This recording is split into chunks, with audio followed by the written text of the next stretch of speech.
feel. That's how I feel. Oops, no.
Good evening, everybody, and welcome to the Map 5 podcast, the podcast that always runs smoothly and to time and does not have anything random going on in the background. Always good to see you. My name's Phil. With me, as almost always, we've got Bullskunk, we've got Ethan. I don't know why I did username and given name, but whatever. It's because that's how I'm your running agent things. now. You have to be. Yeah. We have to keep this business cash. Mr. And we don't have Billy today, but this is, of course, Theymerpalooza episode 2, which means that we have Eli with us. Eli, welcome to the podcast. Why don't you give people just a little brief introduction as to who you are, and then we'll get on with the news portion. Sure. I mean, as the title says, I'm just the manager guy. I do lots of different random stuff within management, basically. Social media management, content directing, team management, org, general management. If it has management at the end, I probably touched it, basically. I was just going to make that observation. Yeah. And, well, I'm here because I am trans and non-binary. And, having that identity is really important to me with where I stand in the scene. So, here to talk about that. Great. Well, thank you for you. agreeing to come on board and talk to us about it. It's I feel like one of the things I missed out of this introduction is that this episode does come with a warning. Those of you that watched the Theorin episode, Ethan has warned me this is going to be amongst our most chaotic episodes. I'm going to do my absolute best to keep Eli and Ethan in line, but I'm only one man. And I might not always be equal to the... bad. You realize I'm in charge of like player discipline half the time. I'm the good guy here. Oh yeah, no, hang on. Just to be clear, I'm blaming Ethan 100%. Okay. Then I'm with you 100%. Thank you. I appreciate what you said. I don't know. I have some sussy quotes from you, man. Okay. Don't pull out the screenshots though, because then I'll be in some trouble.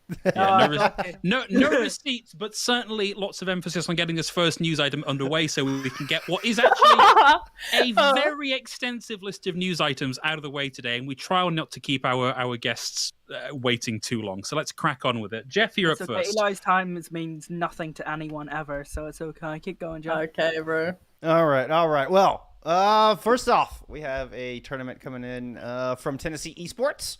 It's a double elim bracket. It is going to be on Overwatch 1. That is going to be taking place next weekend.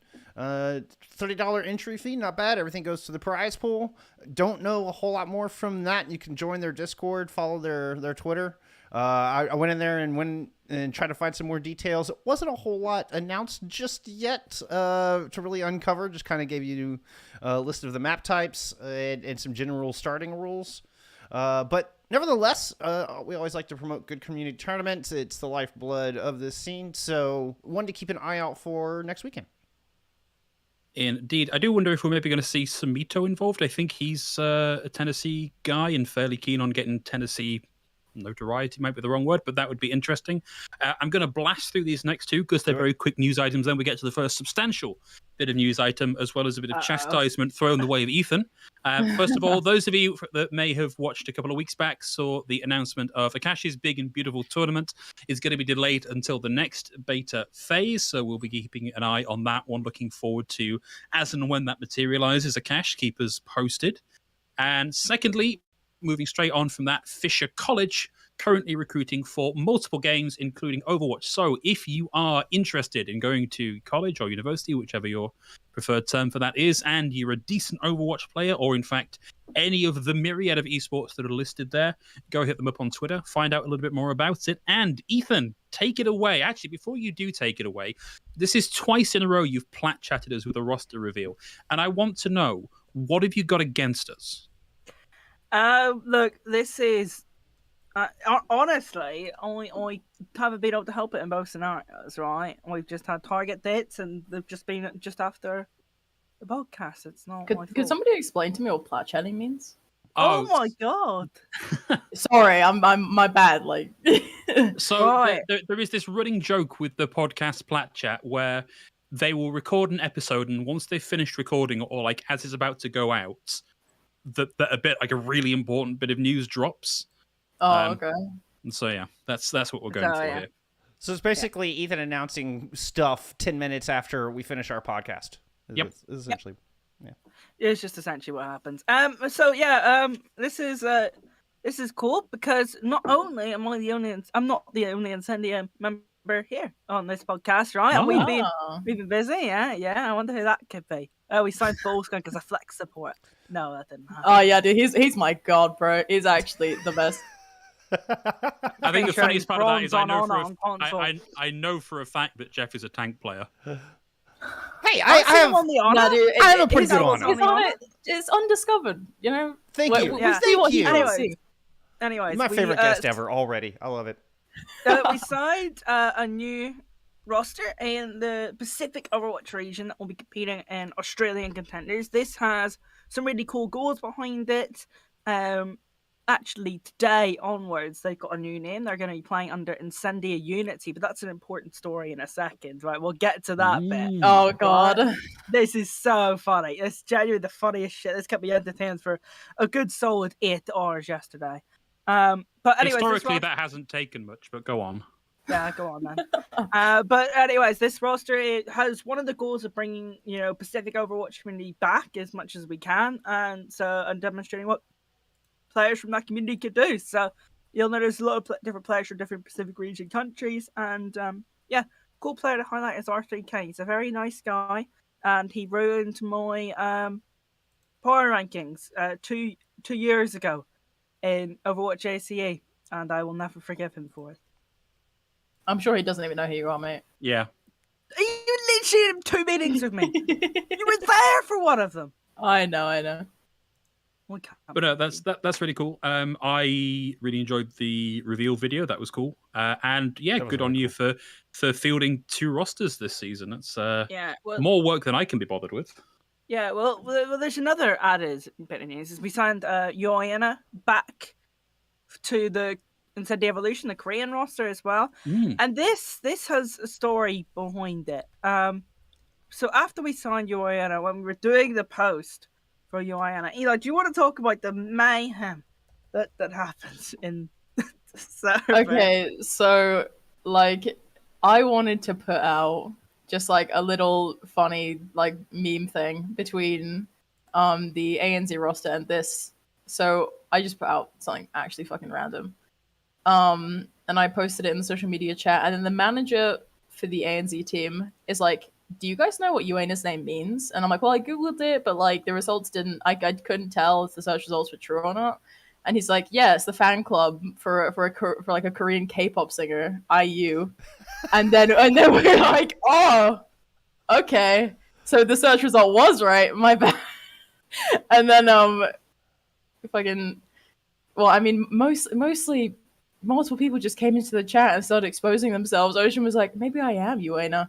And then one of the coaches for the ANZ team showed us that one of his B tags has IU at the start because they're such a big fan of this singer. And we realized that K-pop has infiltrated our org before we even knew it was there.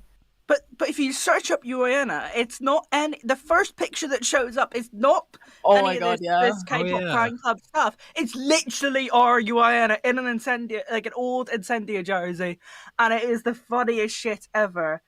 And I mentioned earlier that Incendia Unity is going to be the ANZ team now. We were asked to try and differentiate the 2 teams a bit because they both had IE as their initials, and IU is their initial, which is the same as the K-pop singer name. It all comes full circle. Brilliant. Good work. Well, I sense a rebrand in progress here. And there's even more to this. So I asked you, Phil, earlier, can we tell a story? While I was on a meeting with Eli discussing KR contender stuff, we asked you, can we tell a story? And you responded with sure, and the response was 2 GIFs of IU. The K-pop singer. I see. I have to admit, K-pop is a thing that has largely passed me by. My exposure to K-pop was I was commentating a Fortnite tournament at Insomnia one year, right next to the dance. It's not Dance Revolution, whatever the Ubisoft dancing game is. Just Dance. The big Just Dance stage. And every 10 minutes, they would blast at a volume loud enough to make the chair next to me bleed. Do do do do do by Blackpink. So it's not a positive experience that I've got with K-pop, I have to say. There you go. There's your stories. So yeah, cool you. pickups and an interesting story behind the social media post for the second one, and some other little things that we've done org wise. And the roster's very, very cool. So yeah, two contenders regions for us this time around. I look forward to it. I look forward to seeing both in action. We've got just a whole slew of roster announcements coming up here. As a matter of fact, with Summer Series just around the corner, this is no surprise. It's that time. So we're just gonna blaze through a couple of these and just kind of highlight certain little things about it. We're not gonna run through every single player, but I do want to highlight a couple of these rosters and some things that stood out to me, at least in the ones that I'm covering. Starting with Mind Goblin. Mind Goblin, we saw participate in Open Division, did fairly well. Didn't really blow our socks off, but had a decent showing. What's the different now coming into Summer Series is Shikari is back. Yeah. So Shikari has come out of retirement to join up with Mind Goblin, get on the team with Thematic once again. They have a great little social media little intro video here as well. I love these videos. Yeah. I like that they've gone for an increase in engagement by tagging Amaranth in the tweet as well. Yes, best of luck to them. Yeah. It was a good try, wasn't it? Though. Yeah. Good try. I mean, I'm sure more people are excited that Chicory's back. Most of her fans will see that and go, "Shit, never mind." Amaranth managing this roster. Chicory's back. Out of the way, Amaranth. Since like early 2020 scrims. Yeah. I think last we saw Shikari was at Astra per Aspera was the last time we saw Shikari play. Did Shikari play on Astra when we were scrimming them back in 2021? Do you remember? Yeah, no, we scrimmed against Appa with Shikari on it. Yeah, there you go. Another way to include Eli on our news section. No, just getting shoot in every time. Yeah, I was just also curious. Let's try and blast these rosters. I think there are 8 in total. Let's give them a few seconds each. Next up, you've actually heard us talk about this team before. This is Team Peps. And so you have seen us talk about the fact they've got Logic on the roster, that Get Amazed is a coach, that it's Fefe, that's it's like his brand. But they've had an update, a couple of new players coming in. They've picked up Weak in the tank role, but they've also picked up Naga. So Naga, fresh out of being replaced on the Paris Eternal, now coming back in for a run with Team Peps. Glad to see him land on his feet. Team Peps won Open Division for EU. And I mean, it have to be with that roster, right? They should have done. Exactly, but I mean, they have to be considered a favorite going in. Yeah, is it me next? It is. No, it's not me. No, next. It's not. You. It's back to Jeff. Jeff. Get a move on. Oh my gosh, we're flying through these so fast. I just need to do one lower third for all of this. So next we're going to talk about the Ultimates roster. And I mean, this is a strong roster. You've got 5 former Falcons players on this roster that were all on the championship winning team last year. They won 3 contenders titles in 2021. 5 of those players are now going to be under the Ultimates and getting coached by John Underscore, who is a community favorite, certainly a personal favorite.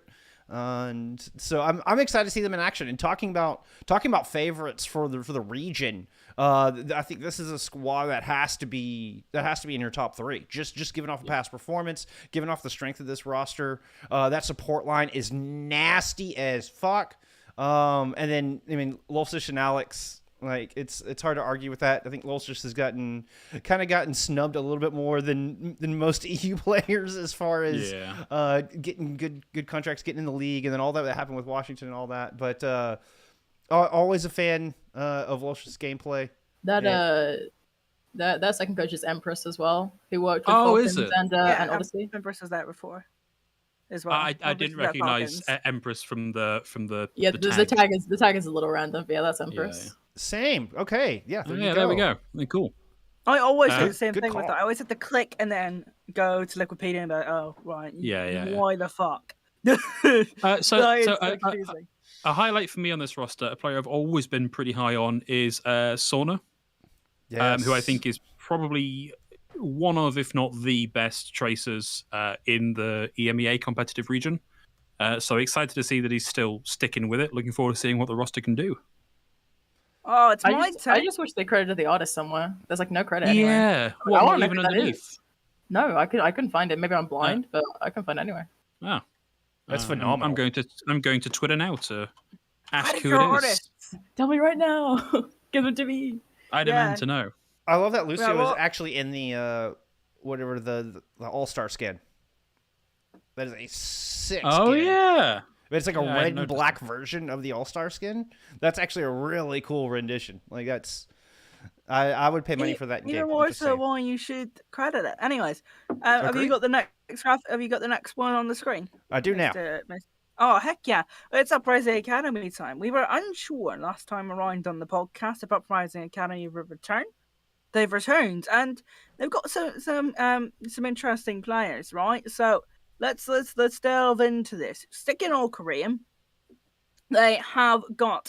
Well, I'm not going to highlight the player I was going to highlight because that's in a later news item. It's in the next news item. But we've got 3 players that I will highlight otherwise. Arrow, who only haven't seen since 2020, last seen on Talon, like pretty like mechanically cracked DPS player. We've got Ethan, who has just left O2 Blast, previously on Team CC. Obviously featured in that. An epic clash between Incendia and Team CC, where Incendia came out on top in 5 maps. So Eden has a place in my heart. Good main support player. And thanks for letting us win. And Simple. Win trading. No. Whoa. And Simple is a flex support player that everyone likes. So Simple's those are 3 to highlight. Eden's a really good player, by the way. That is a joke. Okay. So that's why I highlighted it in. Obviously, if you're going to be on Team CC and O2 Blast, you're a good player. Like, simple as that. Mm-hmm. And then the next one. Yeah. You go ahead. No. I mean, take it. This is my fucking news item, mate. You got plenty yourself. You got 2 in a row there. I was trying to guide you in. So suddenly. So much hostility. Right. So there was a transfer from Panthera to Uprising Academy. I like the Panthera guys a lot. Yoppin is going to play DPS here for Uprising Academy as well. It speaks volumes that they're going to go and get a player from another roster. So obviously they wanted Yoppin a lot to play on this team, and that's going to be really, really interesting to see the dynamic between Yoppin and Arrow. So that'll be nice. Yeah. I'm glad we gave you the Korean rosters to talk about because you clearly know a lot more about them than I do. But I can talk a little bit more about some of our EMEA rosters. And I was looking at this and thinking, if I were to start building my fantasy contenders team, there are 2 players at the very least on this, and I need to look a little deeper into the entire scene to see who I'd pick for the remaining 3 that I would pick for that, and that being UB and Crandop. Just like all-round pretty solid tank player from EMEA, played for Sheer Cold, played for Uprising Academy last time they were a Western roster rather than a Korean roster. And UB is just a genuinely very cracked Tracer player. I realize that's the second Tracer player I've highlighted today, but like this is a good roster. I don't know whether it's quite like all the way. Like I don't think this is necessarily a number 1 roster. They've got some good coaching, certainly. Chow and Amir. This is number 1. You do you? I was looking actually at like probably. Oh, your coaching staff makes it number 1 easily. Yeah. Okay. I think, and then Crandop I think is the best main tank in Europe. Yeah, I won't argue that. I think Crandop's the best main tank. I think Imo is a solid player. I remember us warming up at 01 ages ago, and I'll tell you what, Imo had some great banter. Yeah. Imo's got good banter. So Imo played for Oyer at one point. Maybe for one game. I don't think so. They've always had Isaac. Yeah, they've always had Isaac. So and then Zhao and Amir is just I think probably the best coaching line we'll see in contenders across the West. Okay. So I think that this is my favorite, just based on the fact they've got Crandop, Yubi and Quartz, and I like their coach line. Yasin's cool, but like doesn't make my cool highlights list. So. No, but the Echo has become more and more prominent. And you're seeing a lot of Echo right now, yeah? Yeah, so and I think his Echo is just as impressive as his Faro that he's obviously known for. So Well, I think this is my favorite. If I was going to pick one right now, I'd pick 01. But yeah, just to refocus, that coaching line. That coaching line is nuts. And we were just reporting last week how Amir had kind of bowed out from T2 for a bit and wasn't excited about it. Was talking about needing to focus on other things and putting priority on other IRL things. Clearly, something here got him excited enough to just delete that TLDR, delete that tweet longer, and come right back in to coach this squad. I'm happy about that. I'm very happy about it. Very happy about it. I've had quite a few conversations with Amir. Super nice. Very straightforward, which I like. I think this scene just needs some of that. Also, I mean, this squad has done phenomenal in the offseason. They won the Saudi E-Leagues. They beat Falcons in that. And Is that technically this roster though? Because that roster's moved around quite a lot over the off season. True. I'm just saying 01 in general. There's They've still got one MO. Quote, yeah, I was Imo and Yezin were on that. Them. Yeah, Imo and Yezin were on that roster. I was thinking it was 2. Yeah, but I'm just saying they've had a good showing in the offseason. You're right. Yeah. You make a valid point, but. Okay, let's crack on because I'm aware that we've been going for 30 minutes and it's been mostly rosters. On the subject of which another roster near and dear to the hearts of the Map 5 podcast clan, Redbird's coming in with a new roster. You might have noticed this is not coming through on the ISU Esports account. That's because they are just competing as Redbird this time. A lot of the same moving parts that we've seen from them during the off-season with a couple of pickups. Notably for me, they've picked up Neb, who I really like as a player. I think on his Twitter describes himself as a Swiss Army knife for Bay State. I think most recently as a main support, but really, as well as being a very solid, very talented player, just like a really cool guy. I got to interview him basically every time Bay State played in ECAC last season, and he's always a ton of fun. So glad to see him there, even if it is just for this summer tournament rather than as a standing part of Redbirds. Can we talk about the video? We have to. Moving Fish 7-bit. Just the Moving Fish 7-bit, please. What on earth? That is brilliant. It's so easy to make memes from them. Their branding is just so peak. Wait for it. Yes, it's my favorite part. The very.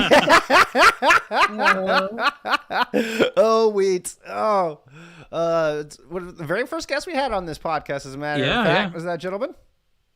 I guess that's nice. 10 out of 10 S tier roster video. I didn't see that at the end until now, so I didn't know that was there. I was wondering what the fuck you were talking about. S tier roster. That's pretty good. That's pretty good. Let's see. Keep moving forward. The rest haven't been don't have fancy roster announcements. Well, actually, no, none of the rest have fancy. I think we're leaking stuff. I think that this is dangerous, but okay. Game Battles is public though. It's public information. Game Battles is public. It is public information. Anybody can click on the link and click on the teams tab and then click on a team roster. Yeah, that's true. That's true. Yeah, if you want to wait and see if they have fancy videos, that's fine. But technically speaking, this is public information. And we go for it. That's just. I'm inclined to go for it. Yeah. The Map 5 podcast with the devil on their shoulder in the shape of the yeah, dude. I was holding shit back when you were talking about Redbirds, okay? I was holding back my leaks, alright? Okay. We appreciate it. We like the people of Redbirds. We don't want them mad at us. Yeah, let's do a light touch approach on these rosters. We know for a fact that these guys are competing, and as you say, you can get in and have a look at the rosters through Game Battles. So, Jeff, I'm stealing your news item. Why don't you take us through it a little better? No, honestly, you're doing fine. Thank you. Validation, finally. He's reporting on it. Well, it's the first one I've pulled up is Dice. I think I had it backwards from what we have in our run. I made some last-minute additions. I included Dice because it's always spicy to talk about Dice. Okay, well, there's the Dice roster. This is what it's looking like right now. It's not even on the Runner Show, but how have you got this? It was on the Runner Show when I set up, okay? It was on the Runner Show when I set up. Professional organization. It doesn't matter. This roster, not there, though. This roster will probably change before Summer Series starts, knowing Dice's history, so we'll... It's changed multiple times in the past week, you'd be hard-pressed to change your roster on Game Battles now. After roster lock, they really don't like it. It's more just a joke how they've had 30 some odd players in a year or something. Oh, We okay, just like to ribble a little bit for that. That whole DICE roster is like very fresh too. Like that is no more than like 2 weeks old. Right. That's the thing. They could have trialed for a bit. We don't know. Moving forward, the Altura roster. You got AFK Newsroom. You've just only got 3 items in a row, you greedy git, because you're like, oh, I'll stick the DICE one in here. Well, hey, I didn't. Those were assigned to me, Ethan. All right, I didn't pick those. Well, I will say, me personally, I'm interested to see them having 2 main supports because they have Maple, who came from GeForce, obviously, and then they have Haley, who came from Maryville, previously an Owl with Boston Uprising, I believe. Yeah. So I'm interested to see how that will work. Valid. I think that's a better highlight than I could have done. Oh, actually, well I do have a note on the DICE roster. There's a player I like. DICE is the player I like. They've got but they have Bun, and I like Bun. I think Bun's a good player. Bun is cool. I will agree with you there. All right, fair enough. Good shout. Just mentioning it. All right. Good shout. I think as a point of clarification, the position of map 5 is we think it's a little funny how many players have been through DICE. We have a lot of time for the individual players on each of the many, many DICE rosters there have been. Yeah, that's true. I think that's well put. Well put. Next roster we're gonna have a look at is Wisp. Wisp. Go ahead. I was going to say, well, like in a technical sense, we do have a representative from Wisp here. Although it was brought up to us after the fact that actually there's not that much being done at Wisp by Eli right now. Yeah, no. Yeah. I'm glad I brought it up. Manager type thing. Yeah. Right. Any thoughts on this roster? Okay. Like the biggest change you'll see is the DPS because they lost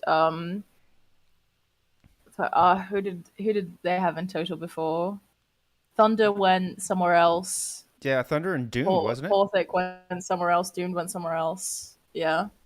So they picked up Chopper, and Chopper was previously on Altiora originally. Mm-hmm.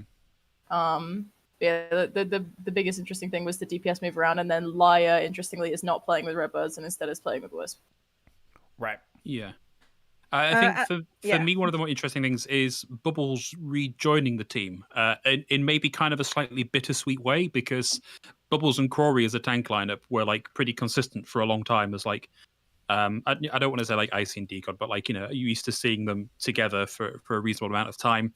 Now they're back on the same roster, but there's only one tank in the game. So no more of that 2-player long-running tank synergy in play, sadly. Yeah. But I have something to know. So, according to Liquipedia, Vega is now 16. And I remember in 2020 casting this game when he was 14. And I now feel ancient. Shut up.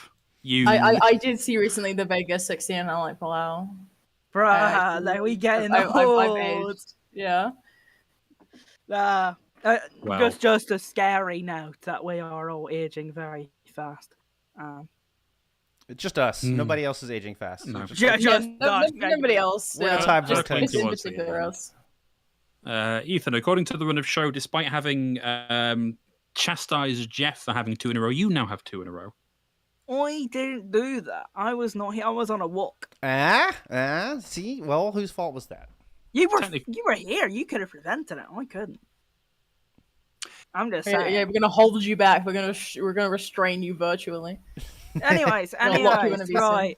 What I will say before we talk about this roster is that they're doing really cool content over on the Odyssey page. So go and check that out. Even though knowing that if you do watch the podcast, you probably know the roster. Go and check out the content because it's really, really cool.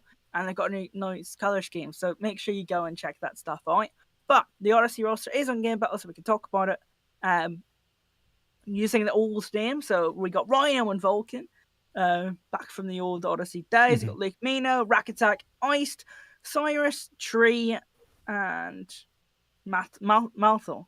I've always struggled with that pronunciation. So they've got 40 DPS on the roster right now. Just in case. I think they're all very flexible players.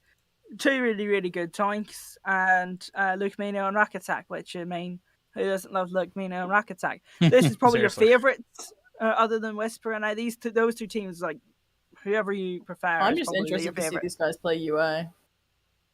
Yeah, UA as well. Actually, UA might be my favourite looking at the new roster. One of those 3 teams are probably what a surprise! Ethan likes the all Korean roster. Naturally. Yeah. Who would have thought? Who'd have thunk it? So I'll actually pull up that roster on screen. But this roster looks super strong, no doubt. I mean, Luke Mino and Rack. Like Luke Mino is probably the best flex support in NA.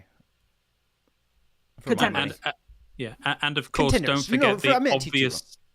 forget the obvious buff that comes with having the support of the Rack pack as well. Like that's not to be overlooked. Like the support you get from Rack's family, pretty strong. Yeah. It takes a village to raise a main supporter, you know. Rhino's growth has been phenomenal to watch too. Like I think Rhino's really starting to come in their own. But anyway, looks like our cameras are chugging on screen, so I just would wonderful. Apologize to that. Yeah, you know. Chug. Yeah. No, wait, stop chugging. That's not what we want. Yeah, no, opposite of chugging. What's the opposite of chugging? Don't chug. The next one is coach signing from the Tier 2 community to Overwatch League. Have we got that on the screen? I can't see the little feed that we have. So we do now. Cool. Right, and this is Faustus, who worked with Falcons for the majority of last year. Previously worked with AT. Not American Tornado, Angry Titans. Like ages ago, worked with the Gladiators for a little bit as well. I mean, for my money, if I was picking like 2 coaches to go up to Overwatch League, just based on record, I would go Faustus, and I'd pick a mayor because bias, because I like him. Right, I'd pick those 2. So Faustus deserved. I remember when Landon said they went up to when they went up to Overwatch League, they said Faustus helped them a lot as well. So just a little note on that. I think well deserved and should theoretically help Parasite. I like seeing Faustus go up because not only is he Western, which is a big deal, especially coming from somebody who's mostly based in EU, but also he strikes me as somebody who understands what being a coach actually means, like not just feeding game knowledge, but actually being a leader and being that kind of figure, kind of like Get Amazed type stuff. No, we need that sort of stuff. And he's got a little bit the same kind of pedigree as Gunbuff for Florida Mayhem, in that he went to go and coach in another game, which shows that it's not just about what your game knowledge is like, right? It's about what are the other skills you can pass on as a coach, as you were saying. Yeah. I mean, what's really, really interesting is so he was with he won contenders with New Kings, and Falcons. So they won that 4 times in a row, right? He was with Angry Titans back in 2019 and won his last contender season before that. So he's got a streak of 5 contender seasons in a row in Europe. Very not really impressive. what you could possibly ask for, honestly. And it's ranging from 2019 to 2021. So he could say he's won contenders from 2019 to 2021, technically. I just won't know that there was a massive break in between. Right, we're nearly at the end of these. Come on, Jeff, rescue us from the uncertainty of the news section. Sorry, I'm trying to see if I can reduce the strain on whatever is bogging down my computer right now. I went into producer mode for a second. Probably fucking Eloy being here. Straining everyone's brains. Rude. Well, that's fine, Jeff. You keep chugging away at the problem. I will take us through to the end. So a couple of quick news items. First of those being BlizzCon returning to a physical in-person event. I don't know that we got a specific date lined up, but my expectation is that it'll be around about the same time as BlizzCon normally is, which is sort of middle of autumn, fall if you're in America. For me, the interesting thing about this is that BlizzCon has traditionally been tied up with the Overwatch World Cup. Even in instances where we've not had the full tournament live on LAN, we've had stages before that. It could mean that we finally get a return to the World Cup, which would be very nice. Obviously, there's a lot of travel and a lot of COVID considerations tied up with that. But let's look hopefully to the future as BlizzCon comes back into focus.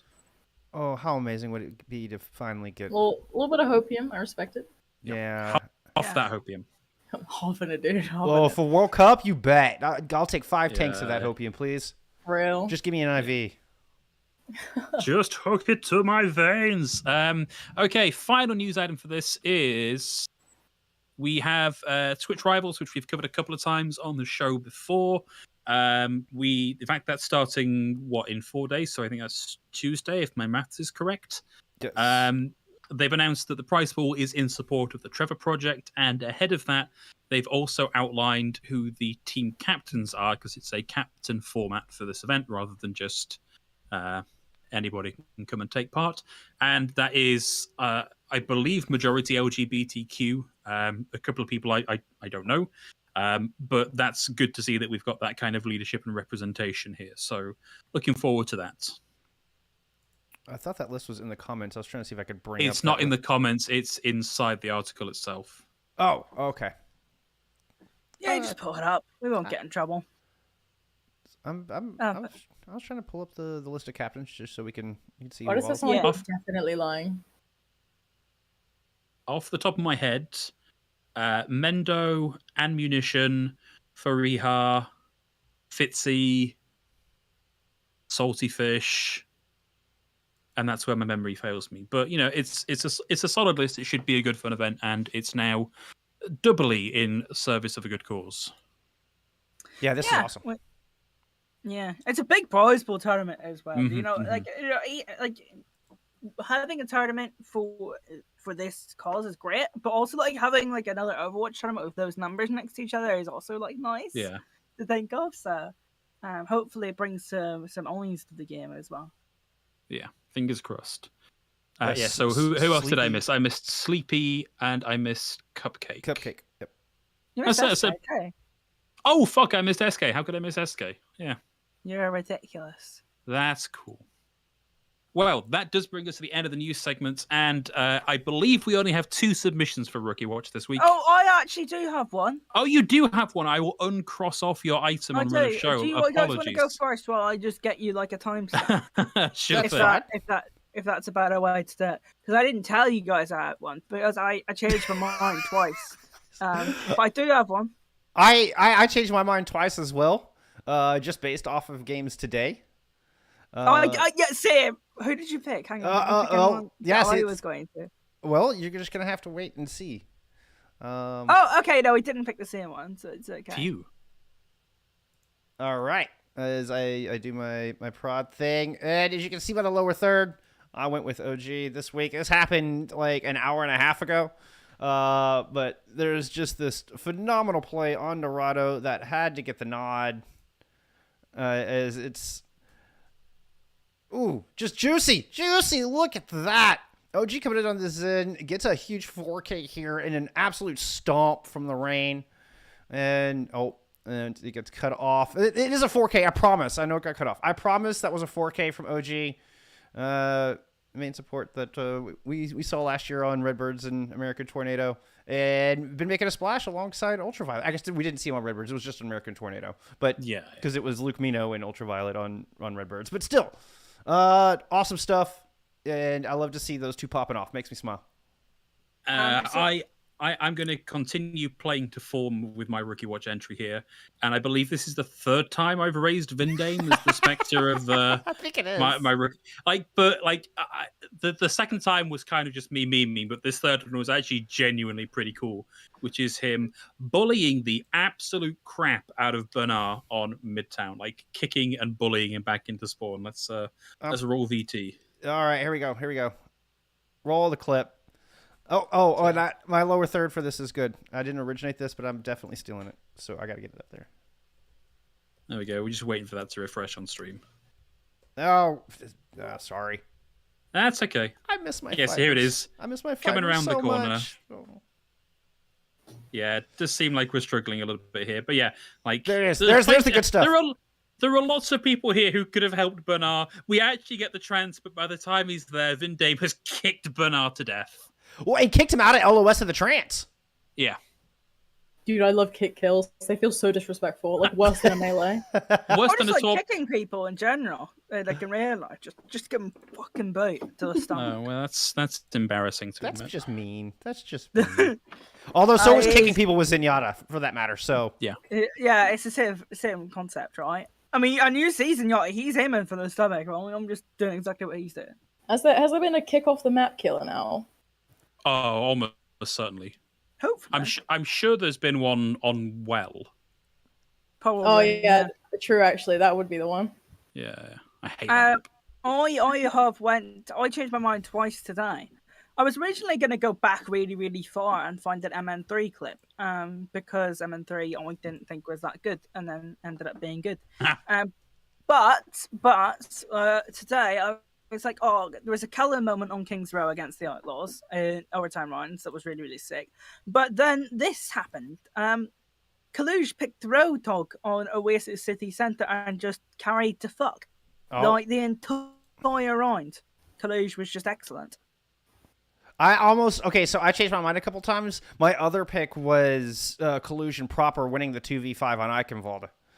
That was pretty cool. They had no business winning that fight, and they come back and literally 2v5 the two big standout rookies from that squad. Okay, sorry, I had to get through an ad. I've got your Roadhog clip coming up now. I mean, like you could just cut through the round, and you'll see Kaluge just walking around the map killing things. Right, you just keep cutting through the round, and you'll see that he's in the kill feed somewhere. It was a really, really interesting performance, and just because he's on Roadhog, like why? What? And this is the second time someone has like seriously tried to make the Roadhog work. I think it's the first time it has actually worked at Overwatch League. So I think we can probably expect a little bit more of that in the coming weeks, which will be fun. Nice to see some other tanks in the mix. Now, right, Eli. Go on. Yeah, I tried to segue, but I was shut down. Go on, guys. I'm sorry. I had a closing thought because there was a little talk about disrespect from the Zen kicks. Is this a disrespect move, or is this a valid, like, we're trying to counter the ball? I don't think they were necessarily trying to counter the ball, but they were playing very, very grouped up and very, very spammy, right? It looked like there was a plan. It looks like there was a plan of action. That's all. Reiner's pick of the Roadhog on Dorado, that looked disrespectful. Oh, that was just hubris. And they paid for that. So this one actually looked like intentional. I actually think what was really, really like, what was I gonna say? I fucking lost it. Never fucking mind. I'm just gonna big screen you now. Like it's. I'm dejected now. It'll come back to you. Anyway, all right. Segue, Phil. Okay, righting the ship, as is ever my job on Map 5. Eli, thank you so much for sitting with us through the news item and for your interjections. Much appreciated. Welcome again to the podcast. Why don't you tell us a little bit about yourself? Obviously, we've had like the 30-second version of that. Tell the people who you are, what you do. See, this is a harder question than any of the questions about my work. Like this is the question of like, how has your day been? I'm like, oh, I don't know, mate. Like, what are you asking? Tell me about yourself. How dare you perceive me? First off, yeah, literally. First of all, how dare you? Second of all, fine. I mean, I said at the start. I do various management stuff for Incendia. I'm general manager, acting as content director for this contender season. For Regen, I manage their main NA team. I also recently moved up to more of an org management position for Regen. And I might be taking over content directing for them too. I'm Aqua's right hand guy for Regen basically. And then for Wisp, you know, like I said, not a lot going on with that. It's mostly just a little community management position, not a big deal. Sure. Okay, so I think what might be a useful line into this is, how did you get started in Overwatch, and how was that taking you from, my guess is, player through to manager?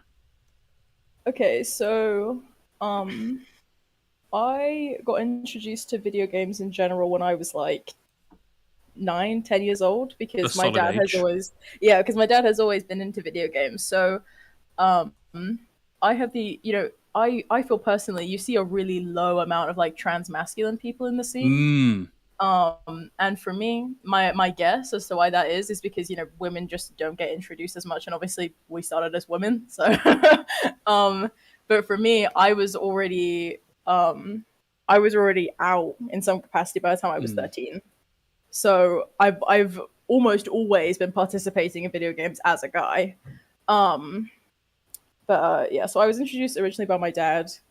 My dad has always fostered almost those more masculine traits about me. My mum not so much, but my dad's always been into it. And he's always enjoyed that. What video games did you play when you were younger? You got to tell us. So here was the other problem. My dad being the one to introduce me. He was just like, "You want a game? I'll get it for you." But that could be like anything. So like, I was playing like Tomb Raider on a PS3 at night, and I was 10, and I was like, the wolf jumped out at me at the beginning, like intro bit when Lara Croft gets attacked, and I'm like, "Holy fuck!" And I couldn't handle it for like days. So yeah, that sounds like nightmare fuel for a 10-year-old. I ended up actually stunting my way into like serious games because I got terrified of them. And I ended up going more into watching like Let's Plays and stuff. So I got really into The Last of Us. It's a game that I grew up with because my dad was really into it again. So he gave it to me and was like, "Hey, you should play this." Again, I was like 11, so it wasn't great, but you know. But that means that I got more into the online side of watching YouTube and Twitch and such. Eli, I had to put my head into my hands there because you've described The Last of Us as a game that you grew up playing. And it's a game that I played when I was in university. Yep. I see. Was that 40 years ago? Kindly jump off a cliff. It's okay. I'll bring you with me. We can fall together. It'll be romantic. Yeah, let's go. Incendia. Hey, Phil, you can take solace no matter how bad it is. You'll never be as old as me. That does actually make me feel better. Thank you, Jeff. You're welcome. I mean, I'm not a baby though. I'm 19. I'm at least over the 18 mark. So don't be too sad. Okay, he's leaving now. Oh my god. Eli and me are both technically boomers in the esports space. Yeah, I'm back. Honestly, yeah, we are old as fuck for esports. At least I feel that way. I'm the old man on top of the mountain. Except I don't know anything. Yeah. If we're the old guys, Blizzcon is like the monk who's like 80 years old, like meditating in the middle of the woods. The thing is, Blizzcon's not even as old as Billy. Billy's older than Blizzcon. Yeah. Well, oh god. I like the idea of being a monk, though. That was flattering. Again, I gotta reiterate, you're my favorite guest. I'm just buttering you up at this point. I'll take it. Flattery will get you everywhere. Does it? Great. Good to know. But yeah, so my first experience with games was immediately very violent games, and then moving on to my focus being more on like watching Twitch streams and interacting with those communities. One thing that got me really into that was I would watch this like group of streamers who would stream every Saturday late night with Cry and Russ. Obviously, Cryotic has been exposed for some things lately, but we don't talk about that one. As tends to happen with your childhood favorites. But yeah, so that was how I got really into games in general. Overwatch in specific, I'd never been into shooter games. And as I mentioned in the chat before, maybe you don't mention the exact bit. Yeah, so the person who bought me Overwatch was somebody who was a very bad figure in my life for lots of years, which is kind of ironic to me. But that was what got me into playing Overwatch in general. I mean, it got used to some of the stuff that usually happens in this community, I guess. Yeah, exactly. I'm like, oh, okay, another one. No surprises now, right? Yeah, pretty much. Yeah, look, I'm sorry that was such a big part of your introduction. Hopefully you're in a position now in the community where like you've found people that are actually worth investing time into. Yeah, no, I mean, I'm glad to have had that experience coming into esports because it's, there's obviously a lot of young people and there's a lot of people who want to exploit those young people, and I'm happy to know that I'm able to see the signs of that happening. I'm able to know confidently something is not right, whereas other people might be like, oh, it's just, like, oh, they're just friends or they're just joking, or I'm a lot more perceptive of it now, which I take as a good thing. But my first entry into the Overwatch community more was this organization called Hunters of Artemis. Oh, yeah, yeah. My girlfriend at the time obviously, and now I'm gay, so you know how that ended. But my girlfriend at the time, in marriage, of course, of course, introduced me to the organization because she worked higher up as like a moderator for them or something. And at the time, I hadn't really played the game much. I was silver. Still silver. I'm not still silver. Shut the fuck up. I'm gold now. Thank you very much. Hey, there's nothing wrong with that. All right. Thank you. Yes. Okay, now you're my favorite. So, like, it's cool. Yeah. So I first got started like I was just like, well, this seems like it could be fun. I don't really get what a scrim is. I guess like we play games together. And I was like, okay, I'll join your silver team. And that escalated up to me, like helping manage the silver team, and then I moved up to helping manage for the org itself, and I was sort of general managing for multiple of the different NA and EU teams. The problem being, so how do I like describe this in a way that's not like too sad? I am very disabled. And one of the things that I went through when I was quite young is I had an incident that essentially gave me like permanent brain damage and like completely emotionally stunted me for a long time. I got like my personality like deleted, so I had to develop all of that back. I had to start from zero as a person when I was like 11-ish. You did that in the sphere of gaming. Oh dear, that is sad. Oh shit. Yes, I know. But yeah, so the problem with that being is that at the time that I had started working in esports, I was still very, I don't know how to describe it, but I didn't have a lot of awareness of who I was, what my life even was, just reality in general, and I had a very hard time interacting positively with other people. And I ended up pissing quite a few people because I didn't know what being considerate meant. Yeah. That's the same as now, then, right? I mean, yeah, but joking. No, it's intentional. But yeah, so I ended up, stepping on a lot of toes. I didn't understand what I was doing. Largely because I was taking it way too seriously, and they were like, "Hey, we're just like trying to have a good time, and you're like being really overbearing." I'm like, "I'm just doing my job." I was a shitty manager then. From there, I went on to actually like team managing my first team.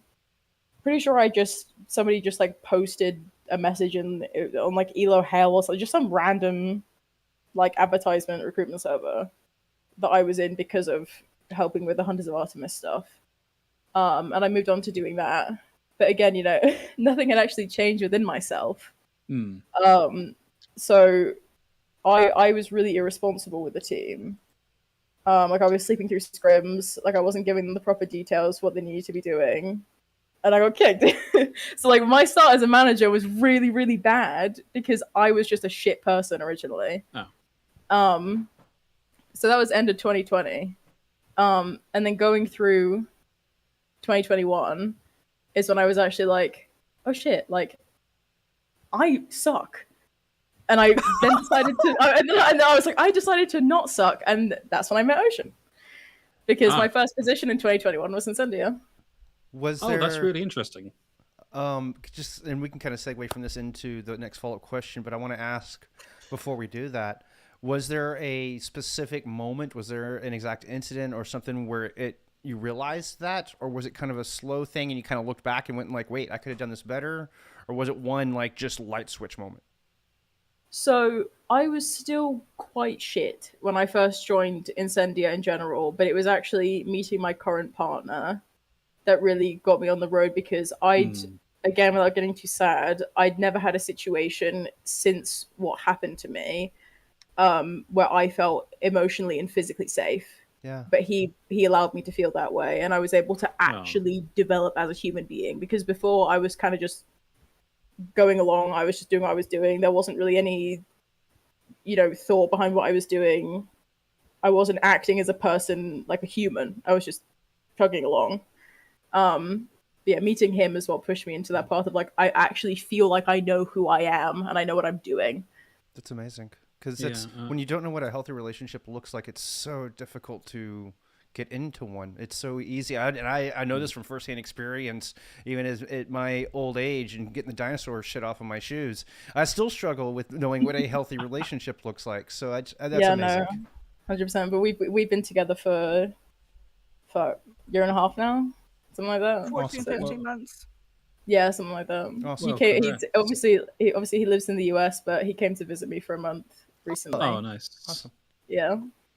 Yeah. On the subject of personal growth, just very quickly, I want to commend Ethan because Eli, in your explanation, you've said I was a ship manager twice, and I was expecting more than twice. I didn't say every team. I was more than twice. But like every time I thought Ethan's definitely going to come in and say, "What do you mean was or still are?" And he didn't. And I think there's just let's get a little round of applause for personal growth for Ethan there. Well, because it's like when I first the way that I got into working with Ocean was because he was looking for a manager for an EU team for his org, and it was the first really tier 3+ thing he'd done, because previously Incendia, they still had their old logo. It was just Rocket League teams, console Overwatch teams. He hadn't moved the org up into the Path to Pro sort of area. And so I came in and built him a European OD team. But obviously at first I was still that same person, and I was sleeping through scrims and I was not being responsible.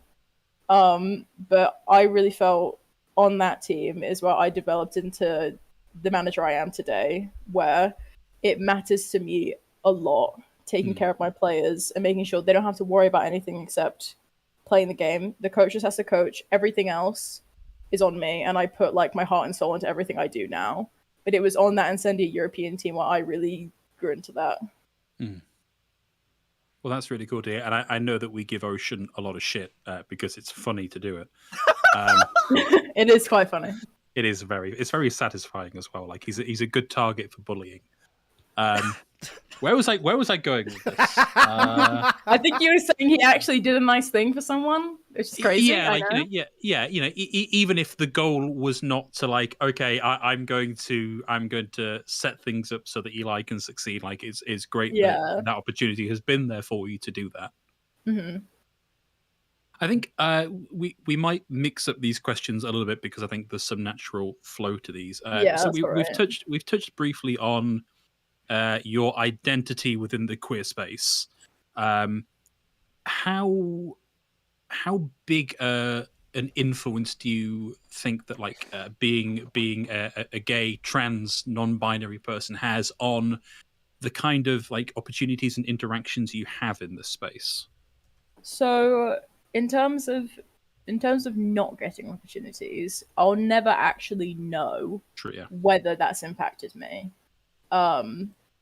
The thing is that I'm also not necessarily like some queer icon of the Overwatch community. I'm just a dude. Like, like sure, I do hang out specifically with a lot of like queer people, but like, oh god, like that's so unusual. Queer people hanging out together. I know. We're congregating actually. We're writing up the trans agenda as we speak. But yeah, no, I've never seen myself as somebody who's like, oh, that's the manager that's trans. It's like I'm a guy who also the transiger.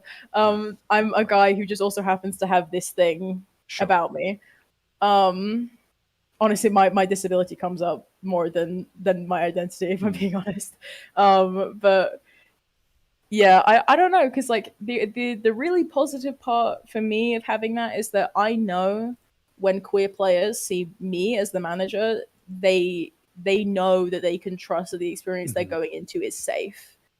My current team has a non-binary coach and 2 non-binary players, which is like probably the queerest team in Tier 3 right now, honestly. But there's a hashtag for you.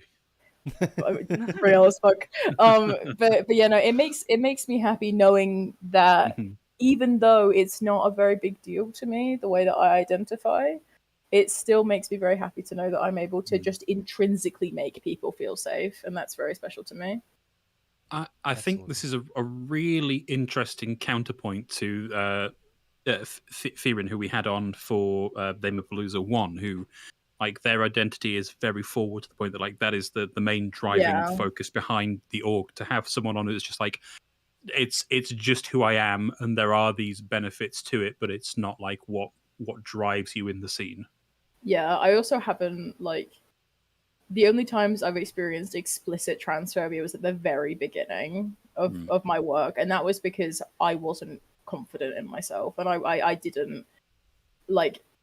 I did not present myself as a leadership figure because, again, this was during the time where I was just I didn't know what I was doing, frankly, in esports or in life. But now, like, for the figure I am on teams I'm actually managing is very much like, you know, a mix between I'm your best friend and I'm here for you, but at the same time, if I tell you to do something, you gotta shut the fuck up and do it. So if you command at least that level of respect, my experience is you tend to avoid those experiences as much. And as a coincidence, that's the attitude I take with Map 5. Yeah, exactly. That sounds about right. Yeah, you can't hurt her. Phil said it's time to move on. Oh fuck! Okay, we're gonna shut the fuck up. Okay, so we've spoken a lot about sort of how you got into managing and like what that's meant to you. I think is another one of these roles in the same way as like owner and social media, where it's not always immediately apparent what that actually involves. Like, what is your role as manager for Incendia? So Incendia in specific, because I do for Regen and what I do for Incendia are extremely different. I think explain those differences. Yeah. Let's hear the whole gamut. Okay, so I mean, I'll start with Regen. When I'm managing a team, I treat that as though it's my full-time job. So I wake up in the morning, I'm checking messages from Regen, I'm reading the team chat in Regen. If somebody needs something for that day, I'm doing it. I wake up and Regen is the first thing that I do. Same thing, right before bed. Last thing I do is make sure that everything is sorted for the day. I spend, at least 4 hours most days sitting in scrims with them. Like it's a big time sink. Because that's the level of commitment that I expect from myself in that kind of position. But I guess as a general explanation, doggo, I guess as a general explanation, kind of like I said earlier, if it's something other than players playing the game or coaches coaching, that's my job. Right. So that's obviously getting scrims, getting ringers, replacement players if somebody can't make it that day, making the schedule, making sure all information is posted to the team, signing up for tournaments, all that general administration stuff, but then also talking to the social media team, setting up stuff like game nights for like team bonding purposes, doing conflict resolution. I get a lot of like player will DM me after a scrim and be like, hey, like this person upset me today. I don't know how to talk to them about it. And then that's my job to facilitate that between them. But anything that is not playing or coaching, that's all on me, basically. But that obviously differs by team. So like some teams care a lot about VOD recording, and so I VOD record for them. I only VOD record when it's Overwatch 2 for Regen, because there's replay codes for Overwatch 1. Other teams care a lot about stats. Regen doesn't. Past teams I've had really cared about stats. Okay. There was a past team where it really mattered that I took notes specifically on the mentalities of the players, in the sense of like, this person is low energy today, we should address that with them, or this person is being weirdly aggressive with this other player, like what's that about, like keeping track of those very like microscopic things. A lot of that is mine. That's a whole closet of hats. Like that is a lot of hats. It's a lot of different stuff, because it ranges from like also stuff like it's my responsibility to just know everything about everything that's going on. Of course. So I have to know every team's roster. That's also my role in Map 5. Yeah. I have to know every team's roster, and I have to know how to get into contact with them. I have to know when tournaments are happening, sometimes before they even announced. Like I have to know everything to be able to facilitate those opportunities for my team.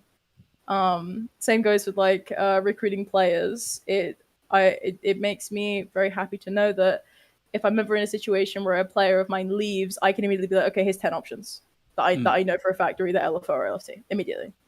stuff like that matters to me a lot to be able to provide. But Incendia is a lot different because it's not player management. I don't really have any contact at all with players in Incendia. Especially not at the moment, no. Especially not at the moment. No.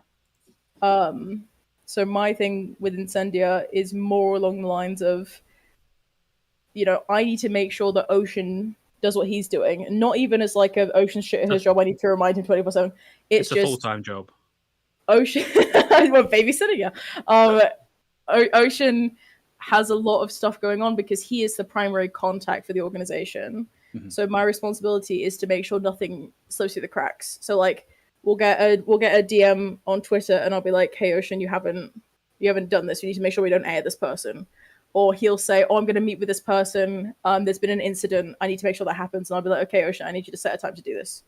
Or like he'll get reached out for an opportunity. Hang on. Is that a thing for a second? Because I do need to schedule that meeting. You said Saturday. I'm reminding you on Saturday. Is this a reminder? Are we seeing those interactions? That guy. So that's the very general base level of general management for me for Incendia is just being Ocean's guy who's like, hey, you didn't do this thing. Hey, do it. And the other part of that is when we actually have contenders teams happening. It really depends upon our agreements with those teams, but sometimes it can involve directly having contact with them about stuff like contracts, approving social media posts, stuff like that. But it really depends. At the moment, Ocean does manage most of that stuff. The other thing that I do for Incendia is the content direction side. So any tweet at the moment that goes out for Incendia has come through me. Meaning the concept of the tweet is made by me most of the time, or it's a required post that's come through as a request from either of the two teams or from Ocean. So first is the concept of the tweet, then I have to move through and make sure our graphic designer can do it. I give him a deadline, I give him the details for the graphic. The graphic is done, it moves through, I pass it on to social media managers we have two social media managers and they'll each write a copy for the tweet, meaning the draft of what the tweet should say. And I'll obviously make sure they have all the details of like player tags, make sure you get the hashtag in, make sure you credit the artist who made this, etc. Sure. They'll write the copies, I'll work with them on it. I try not to just rewrite it for them because both of them are new to working with me. And so I have to steadily introduce them to my standards for a tweet. So that'll be a collaborative process of the sentence doesn't really make sense, or like, here's how I think this can be improved, or like, oh, you missed a punctuation here, sort of thing. That's an overtime that should become less work as they get used to working with me in specific. But obviously the text of the tweet gets approved by me. I schedule it, I have to make sure it goes out. If it needs a translation, I have to make sure the translator does that. But yeah, basically any tweet that goes out is because I've had to put all the different moving parts together to make the thing happen. This is maybe a really obvious point to make, but as someone that works in a separate industry entirely and has managers and has managed people, I am slightly surprised to learn how much this aspect of management is like management in other fields. Like, I think, like coming back to what we started this conversation off, is like it's not immediately apparent to everybody what a manager does, and it's a lot. It's a lot of stuff. Yeah, I think also like Eli is like a lot more of a free role as well. Like, so when I'm working with Eli, I trust Eli to do more free stuff. For example, actually, when we were first negotiating with the current KR Contenders project that we have, so this happened last year because obviously it's same roster, essentially same spot. Eli was the one that found the first message that we could get negotiations going. Oh yeah, I was the one that initially actually initiated those negotiations with the KR team, because I just again, this is part of the whole knowing what's going on at all times. Some NA manager was like, hey, like, does anybody want a KR Trials project? I'm like, I mean, sure, like, come talk. Like, yeah, that's amazing. I mean, look what that's turned into. That's amazing. Yeah. I mean, like, Eli is just great at those little things, and that's what makes him such a great general manager, because they can cover in so many different categories. And then additionally, like team manager wise, I think everyone knows how good Eli is who's worked with them. But that's why I value Eli as a general manager more, just because of how much work they can do in so many different fields. It's incredible the amount of stuff that you have to cover and be proficient in, and maybe not in doing the graphics yourself, but making those little details, making those little notes. Even today, we had a meeting today. So we were talking about this podcast today. And we were talking about other stuff. We were talking about little changes to the KR schedule that we're gonna have to like put into motion. And then I was like, shit, we need some more staff, right? Instantly. And Eli was able to provide a little bit of a short list for graphic designer stuff, which we will be looking for in the future, and some extra management staff, right? And that's where, Eli's network comes in to integrate standards as well. So there's also those little things when we're having those little meetings where we can work together on that sort of thing. So I wonder, Eli, you've come from doing this because there was an opportunity to doing this, treating it as because it is a full-time job. Like, we think a lot about what the path to pro is like for players, and we think a little bit about what that is like for broadcast talent. What does that look like for someone in a more of a backroom role? And is that even a thing that, if someone turned around and said, hey, Eli, come and manage Atlanta Reign or whatever, is that kind of advancement a thing you're actually interested in, or do you prefer this kind of role? So the problem with tier 1 management is that it does not have anything to do with tier 2 management. It is not even remotely the same. If you're a player manager for a tier 1 org, most of what you do is travel arrangements, accommodation, visas. You doing what I do is it's just a microscopic part of what your job actually is. But the biggest problem with that is, first of all, I can't relocate because of my disability. Right. I can't be moving around. So I would never be able to be in tier 1. And then the other part is obviously really low goal. Yeah, the gap in skill set between even a tier 2 player manager and a tier 1 player manager is such a divide that you would be better off never working in tier 2 and just going and getting a business management degree. Right. You would have a better chance that if you had never touched Party Pro. And that's not even uncommon. If you look at managers for tier 1 teams, you'll see a lot of them have never fucking touched Overwatch before they got a tier 1 opportunity. Wow. What is it? I think I'm missing a little bit what it is about the tier 1 management that requires that, the tick box of having a certain kind of a degree over just having hands-on experience. I think the problem is Ocean. If you want to talk, you can talk. I'll go first. I think the problem is it's very, very different, right? In tier 2, you're working primarily with players, right? But in tier 1, you're not just working with players. You're working with business people. You're working with you have to deal with laws and shit, right? Investors and that kind of thing. Yeah. You have to deal with so many other different things. Whereas in tier 2, the skill set is different because we barely have any money, right? Yeah, so there's no financial management occurring. It's very rare that your tier 2 players are ever going to be traveling to an event. Stuff like that becomes a lot more of what it's about. And in tier 1, coaches also tend to take over a lot of the stuff that I do in tier 2. It's very common that the person you message for owl scrims is just their head coach and not their player manager. Right. Interesting. And correct me if I'm wrong, it didn't used to be that way in tier 2 as far as the travel. There used to be more lands and more of that kind of stuff in tier 2 prior to the pandemic.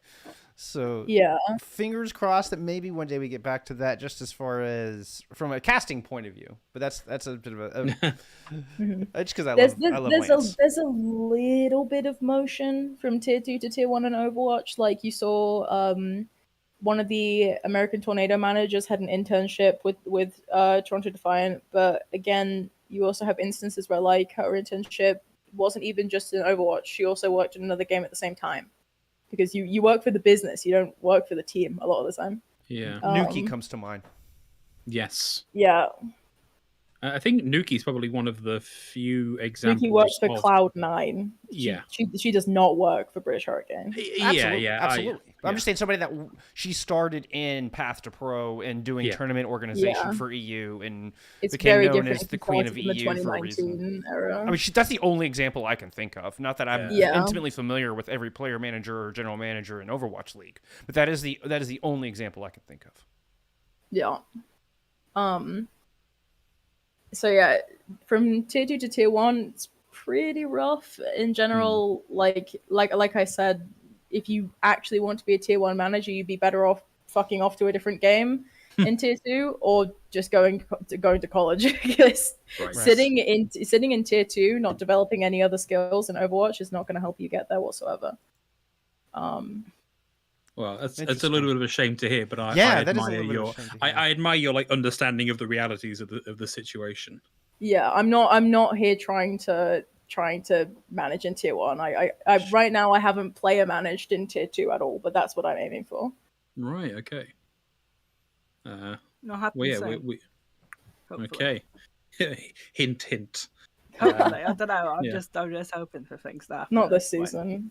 Okay. Yeah. Well, yeah, we'll cross our fingers. That's an opportunity that comes across your desk fairly quickly, Eli. Indeed. So we've done a little bit of talking in backrooms here at Map 5 Towers. That's fucking what? Map 5 Towers. It's the anyway. It's like Trump Tower, but for. I was gonna say I just picture a giant tower with our logo on the side of it, and that made me very happy. Is that not what we're aiming for with this podcast? We just want that big tall building with our logo on it. I don't think it's less of that and more of like a troll tower where it's like the prison up in the top of the tower, like medieval style. I want like a fucking castle. I hope the sign on the side of the tower is just like a really low res fake PNG. Like it's not actually transparent. It has like the grid behind it, and it's like really low res and like discolored. It's Eli. It's like you're sat in my brain describing the mental image I have. Anyway, the discussion we were having, and everybody in tier 2 is currently having these discussions, is being as constructive as you can. What's your take on side A and side B? As the new format for contenders. When I saw this on the Runner show, I was like, is Phil trying to get me banned from contenders? Is he trying to get me blacklisted? Is he just trying to make me just spontaneously combust? Eli, everything is content. Everything is content. Oh, I understand, man. I understand. To be fair, I mean, you probably saw. I mean, our whole previous episode was dedicated to talking / malding / trying to provide some positives on this topic. So it's not personal towards you, but we would like to get we like to get as many opinions on this as we can. I mean, it's it's like the topic right now, right? Like we get contenders back, but it's so different from what we saw in any of the previous years. Well, okay, so. The biggest thing for me is, so I can start with my initial reaction, which was I wanted to retire. Not because I think, not because of the format being bad, but because I was like, wow, being in contenders actually means nothing now. That was what frustrated me. Because I was like, so what's the point? There's no, I do really well in OD, I get picked up to trials, I get picked up to contenders. There's no, everybody's just mixed in together, but not even in a way that encourages talent movement, because it's single a limb. And then B-sides, all of the 8 contenders teams, 7 in NA's case, gets to go directly to B-sides. They could not win a single round, and they're directly invited to B-sides, which is just completely anti-competitive integrity in my opinion. So like there really wasn't a single facet of the new format that I was happy with. How slow it took to get Overwatch 2 to play that you play in OD, which is Overwatch 1, to get advanced seeding and early sign up for A sides, which is on Overwatch 2. But you don't actually get Overwatch 2 early, you just get it on the first release day. But contenders teams have been playing on it on OPR for months. None of it, like I can't reconcile with pretty much any of it, unfortunately. Yeah, and that's not uncommon. Like we had Pummy on from GeForce a few episodes ago, who was kind of the same opinion of like, well, contenders teams have all been playing this game for months and months and months because they've had access to the OPR, so there's a little more life on there for Overwatch League teams. It's, and Sorry, I was gonna say it's not even just access to the game. We don't have our replay viewer. We don't have replay codes. Like we don't have anything that contenders teams have. No. Wow. I didn't consider that. And the positive spin that we have tried to put on this, and the way I've tried to sort of keep it in my head is like, well, with the way the development and release of Overwatch 2 has been, like this might actually be the smoothest we could have hoped for a mid transition tournament, which is a very, very thin, somewhat dull silver lining. We just got to hope that the next iteration of this is built upon and a little more consistent for everybody involved. Yeah, and I mean, like, I do still appreciate the fact that there is a tournament in the meantime. Mm-hmm. Like, that's still important. But it's even hard for teams to really put stock in this because Overwatch 2 isn't going to be the same game by the time it's out. So does this really mean anything? Not particularly. Yeah. I think for me, what's been the biggest pain in the arse with this, right, is scheduling stuff around like an A and a B size because it's such a long period of time. And you want to keep your content kind of similar branding for this long period of time. So you want to kind of plan ahead. It's been really, really difficult, right? And there's been date changes, there's been time changes. It's been very, very, very difficult to coordinate things for. Well, if we're talking about the Incendia teams, like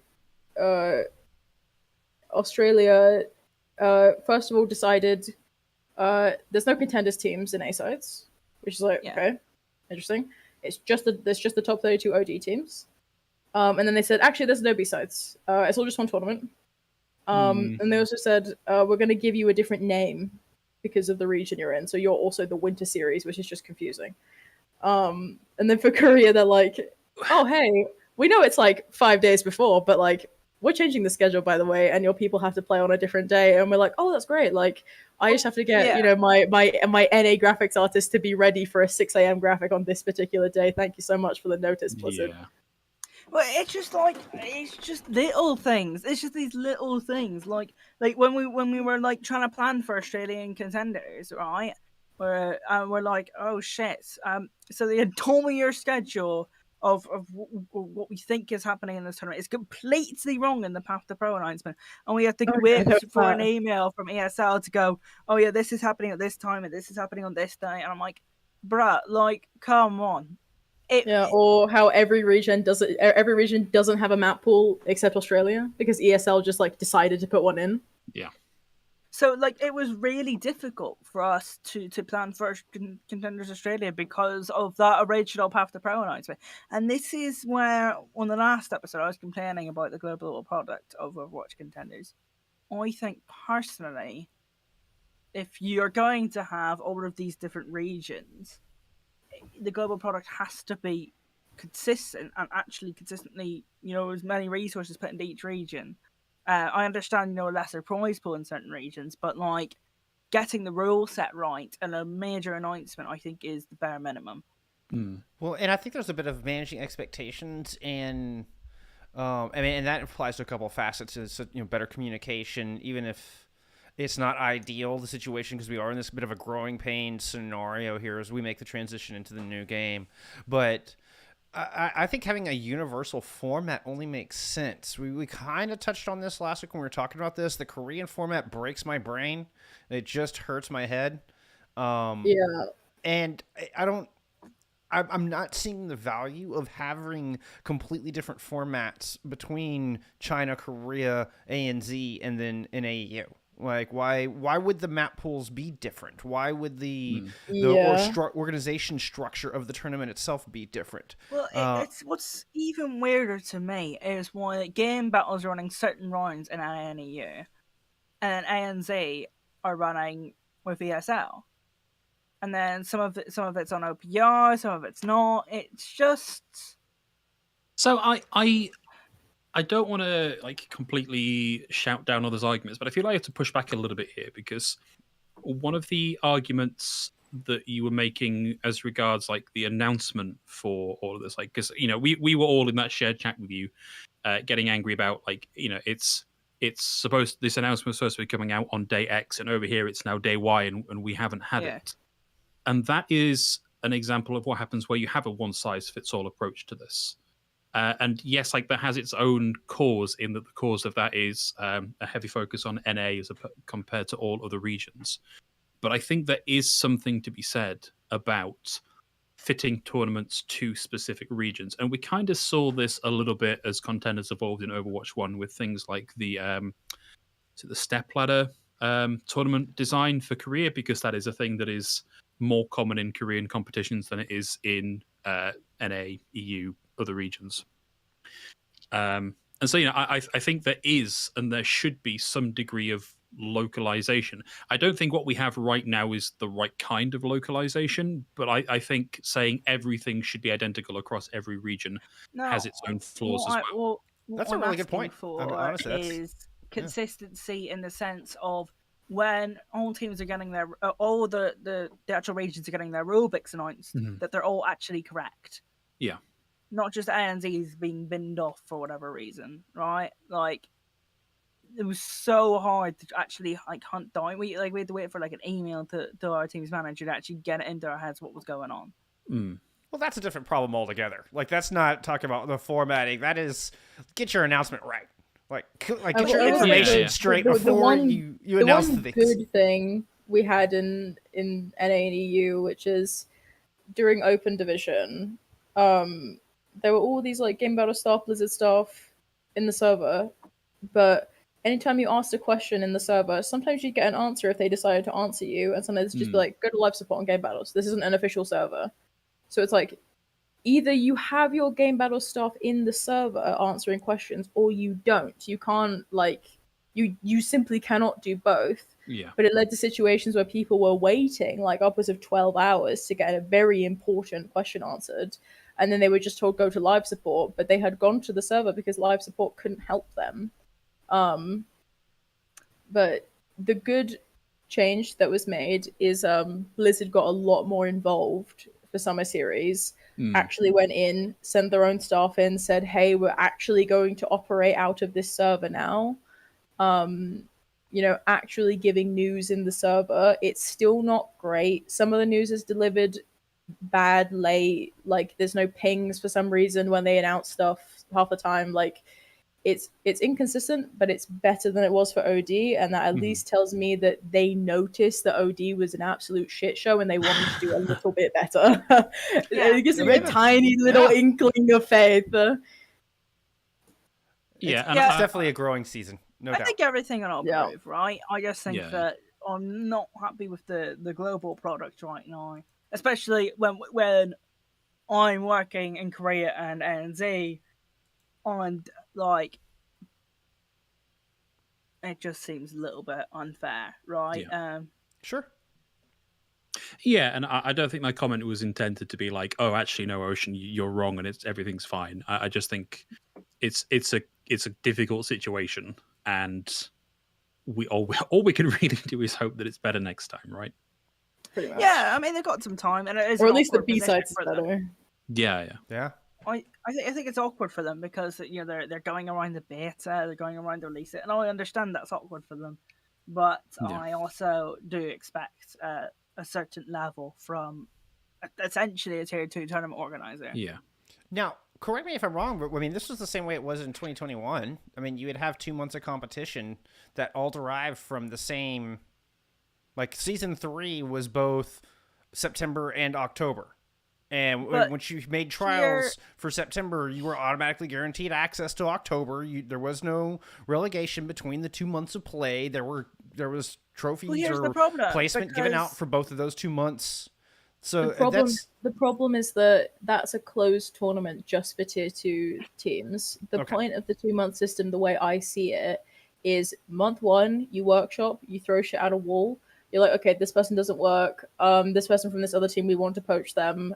This staff member, you're shit. Goodbye. Shit like that. Sure. That's the point of the 2 months, is to give you development time for the second month where you can you're actually at danger of getting relegated, and that's why you tend to see 10 million roster shifts between the 2 months. It's extremely different. Well, you'd hope from it isn't that. that pretty much is what it is from my perception. But that's what it's development time. It's development time, and unfortunately, for a lot of teams, development time equals kicking time. But the problem being is that, like, yes, we had Open Division, but that was Overwatch 1. This is just Overwatch 2 Open Division, but you've put all the Open Division teams in with the contenders teams. So, like, what if GeForce beats Wisp? Right. In round 1. I don't know if they'll beat Wisp, but I can see GeForce beating some of the well, I know. I'm just saying, like, what if they absolutely fuck up a tier 2 team round 1? Then what? Nothing. Tier 2 team just gets to move right on. The problem is that if they beat Wisp, it might not even matter because Wisp are still like in thing. And actually, I don't think Wisp will get beat. Obviously, that was Eli. No, just random team that I pulled. Wisp are already in B sides already, or all the exactly. No, that was the point. Technically speaking, for the contenders teams, A sides doesn't mean shit. Now, here's my counterpoint to that is, say that did happen, and we get some horrible seeding where GeForce and Wisp play each other that early in the single elim bracket. Would that be a actual reflection on who the top 12 teams are in A sides? So wouldn't them having a guaranteed spot be more to promote the top 12, the actual top 12 performing teams? We have a top 12 team, like who's from tier 3, and a top 12 team who's from contenders. They play each other. The tier 2 team has nothing to lose. Yeah. They're fine. Whereas the tier 3 team has everything to lose. No, if GeForce loses that matchup and they get knocked out, we won't see them again. And also to say specifically, the way the OD promotion works from A sides is that you have to rank the best among the other OD teams. The way that you rank among the contenders teams is completely irrelevant. Mm-hmm. So what are meant to be these high stakes matchups where tier 3 players are proving themselves actually don't really matter. Valid. No, and I'm not trying to argue for it. These are just counterpoints that I wanted to bring up because those are little problems. It's just single elim. If it was double elim, I wouldn't even be whining. It's just why is it single elim up until playoffs? That's just bullshit. Nobody does that. Well, and then you can double elim for 64 teams. It would be. Why 64 teams? Kill everybody. Why do you have 64 teams? I know, that was kind of the point I was alluding to. Because double elim 64 teams, everybody have carpal tunnel by the end of the month. We talked about this last episode, where it was like, why are we 64 teams? We had 32 from OD, we had 8 from contenders, why not just do 40?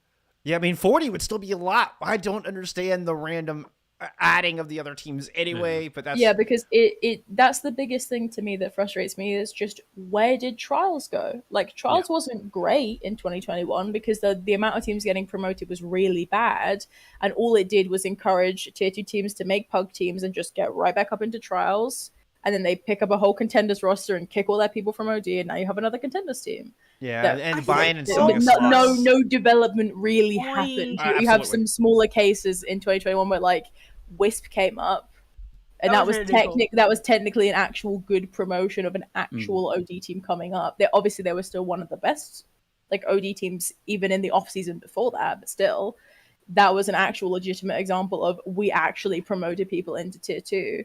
But those scenarios are really few and far between. And it's like, all you had to do with the 2021 format was just promote 8 teams or promote 4 teams, even just anything but 2. I think, like, for Europe, we had a couple of little more cases, like, where we had, like, 01, I guess. Like, they had a little bit of a story as well. The problem with me for North America was, like, especially in the end of last year, if you bought a spot in North America, you get, like, a massive advantage this year where you can't get knocked out. And I think that, personally, I just want to see the best teams compete in B sides. And if you're not one of the best teams, then I don't think you should be there. Well, there's also that if the contenders team again loses in B sides, it still doesn't mean anything because you still hold that spot from 2021. Yeah. Now we don't know that for sure, do we? If they lose in B sides, well, like, they are still the teams that have OPR, and they are still the teams that are in the exclusive contenders Discord who are getting information sooner than any of us. Okay. So no matter what, they'll still have at least some benefits regardless of what happens to them in A sides or B sides. Yeah, even if it's not material, there are definitely advantages to it. 100%, yeah. Yeah. Well, I think that's been Oh, sorry, go on, Ethan. No, I just said so. Yeah, I just think that there's a couple of problems that need ironed out, and I think it's worthwhile to get as many opinions as we can, because we're not like bashing contenders at all. What we are trying to do is come to Good Lord, we're trying really hard not to. No. I think what everyone's trying to do is come to a solution as a community, and that's what we want, and that's why this podcast happens, right? We're trying to create a tier 2 community podcast, right? That's what we're going for. Yeah, I mean the whole reason why we get so mad is because we love Party Pro and we want it to be the best it can be, and it frustrates us when things happen. I'm sitting here like, man, like this could have been so much better. We appreciate you coming on, Eli, and sharing those frustrations. Like that's definitely part of the point. Actually, so you one of the questions was describe your working relationship with Ocean, etc. But that's not exactly what the wording was it, Ocean? No, but I actually do want you to ask the exact wording in here. I actually had planned to talk a little bit about you as an owner, and I didn't actually end up ever getting to that. Yeah, no, it never got asked. I would like. You'd like to receive your praise now, Ocean. I don't know if it's praise. I'm just assuming. Yeah. So do we have time for me to go into that? We absolutely do. So we did kind of touch on Ocean bringing you in and starting to work with them and what that was like, and so I went, okay, cool, we've covered that, I'll move past it. But the actual phrasing of the question is, why did you choose, willingly, to work with Ocean? So Ocean's a great guy, and he pays me. He gives me money. No, I'm kidding. Obviously that's important, but that's not the biggest deal, because if I couldn't stand working with him, regardless of whether that was him as a person or him as a co-worker, I wouldn't accept the money because I'd be fucking making myself miserable. But there's a few things that for me personally are really important in an org owner, and I feel like Ocean embodies at least most of those things. So first of all being the owner has to actually be active and give a shit, because there's too many owners that they'll pick up somebody like me who's in an upper management position and they will go to Hawaii, and I'm just here as figuratively obviously, but they won't respond to any messages, they aren't doing any of their own stuff. And I've just become the org owner, but I don't even get the title type shit. But for me, Ocean's very responsive. If he's awake, I get a reply to my DM, which is very important to me, base level. And Ocean has a lot of his own motivations. He's actively seeking out opportunities for the org. He's looking for problem areas in the org. He's looking for places that might need recruitment. He actually cares about what he's doing, and that's really important to me. And you would be surprised how often I've encountered owners that really just don't care. They want to have their name shiny on a team, and they don't want to touch anything to do with it.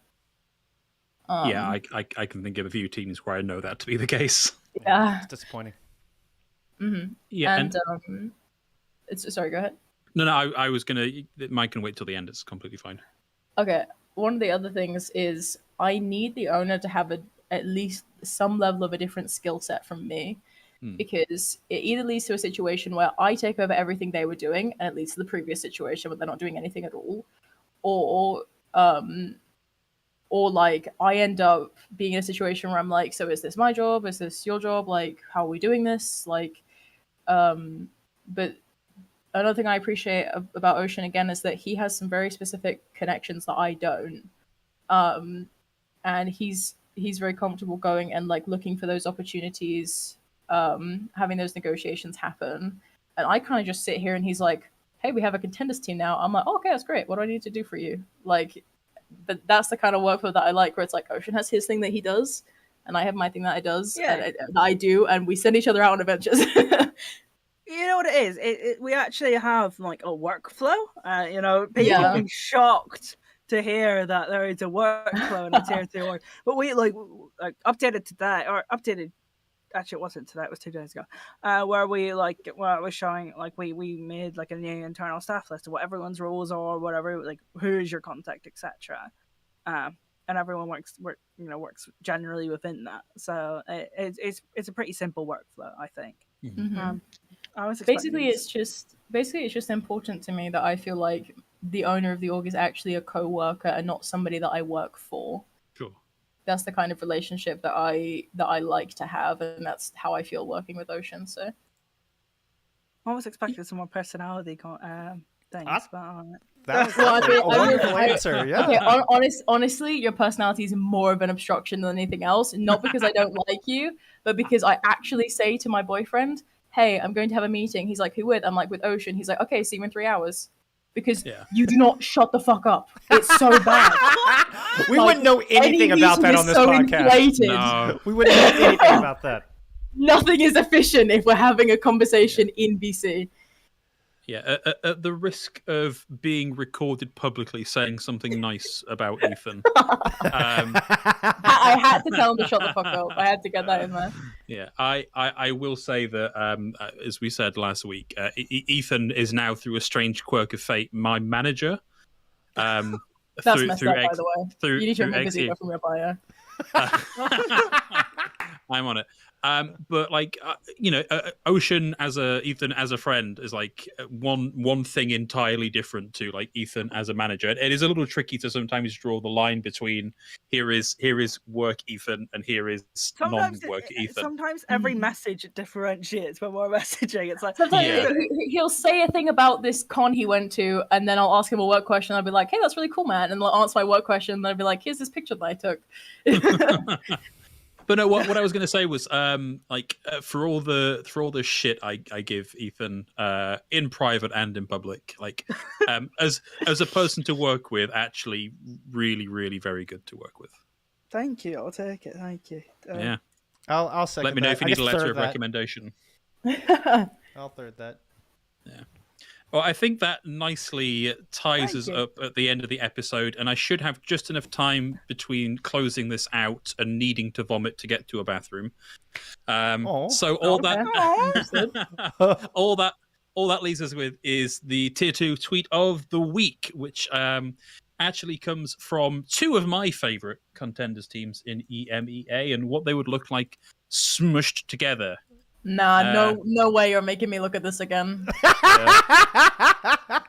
That's messed up, man. My sleep paralysis demon. Yes. This is so good. You're just re-traumatizing me. Oh, okay. Is it all cold or is it sure? Yeah. I need to leave. Like I need. Oh no! I do also I think we also have possibly queued up Dave the Ninja's response. This is the best. This is my favorite part. This is my favorite part of the whole thing. I love Eve, but I will never forgive her for what she's created. What the hell is this? This could not be more perfect. Yeah, it had to be our T2 tweet of the week. Yeah. It's just too good. It's just too good. Cool. Jeff, do you want to lead us out here, as I believe you've got a couple of plugs at the back end of the show? Yeah, absolutely. I'll be traveling to Johnstown, Pennsylvania for a LAN next weekend. So we will not be having an episode of Map 5 that weekend, so we will see y'all in 2 weeks' time. But keep an eye out for that from the Esports company. It is going to be for Pennsylvania area high schools. There is a massive prize pool on this thing. I believe it's $10,000 for a high school tournament, all while benefiting charities. It's a charity towards YMCA for the local area YMCAs in Pennsylvania as well. So it's this wonderful tournament for high school students with a significant prize pool, 3 different titles. I'll be casting Overwatch and Rocket League. I believe they're also doing Valorant as well as I scroll through my DM to see what the third game was. I'm not seeing it right off the bat, but those are the two that I'll be involved in. I'm really looking forward to it. I'm assuming it will get streamed, but I will be there in person to do the casting there. So that's from the Esports company, TEC. Once again, it's TechCon is what they're calling the event.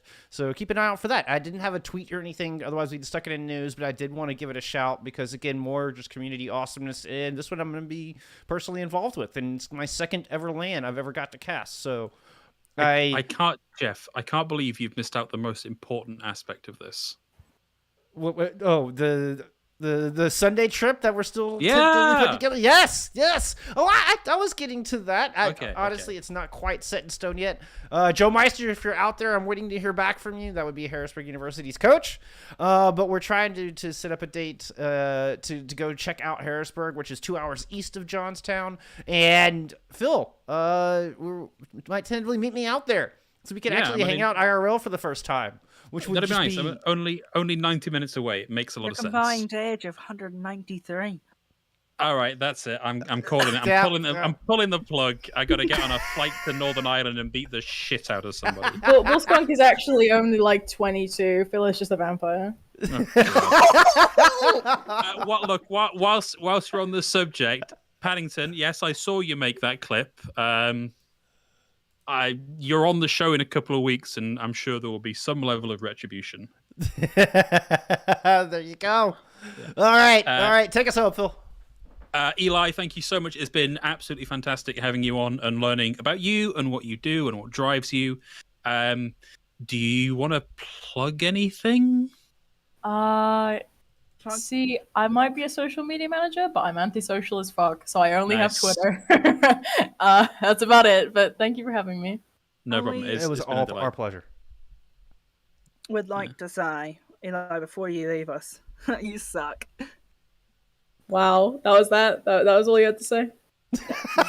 Well, I love you too, Ethan, okay? Thank you. There we go. All right. Thanks, everybody. We'll see you in a couple of weeks for Theymerpalooza 3 with Paddington. Take care, everybody.